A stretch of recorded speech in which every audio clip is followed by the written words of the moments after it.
नमस्कार फ्रेंड्स, माझ्या यूट्यूब चॅनलमध्ये तुमचं मनपूर्वक स्वागत।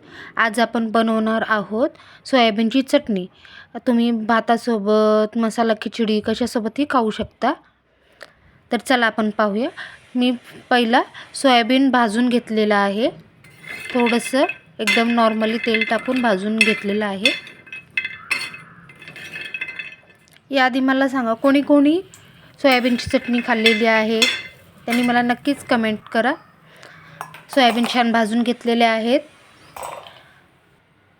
सोयाबीनमध्ये आपण कोरडं खोबरं म्हणजे सुकं खोबरं टाकलेलं आहे, थोडंसं लसूण, चवीनुसार मीठ, तांबडी चटणी किंवा लाल चटणी आपल्या टेस्टनुसार कमी जास्त करू शकता। थोडेसे जिरे टाकून छान मी ते बारीक करून घेतलेलं आहे। आपली अशी साधी सोपी मस्त टेस्टी सोयाबीनची चटणी तयार झालेली आहे। माझे तुम्हाला व्हिडिओ आवडत असतील, रेसिपी आवडत असतील तर नक्कीच माझ्या चॅनलला लाईक करा, सबस्क्राईब करा, जेवढं होईल तेवढं शेअर करा आणि मला सपोर्ट करा। थँक्यू। आणि तेवढं कमेंट करायला विसरू नका।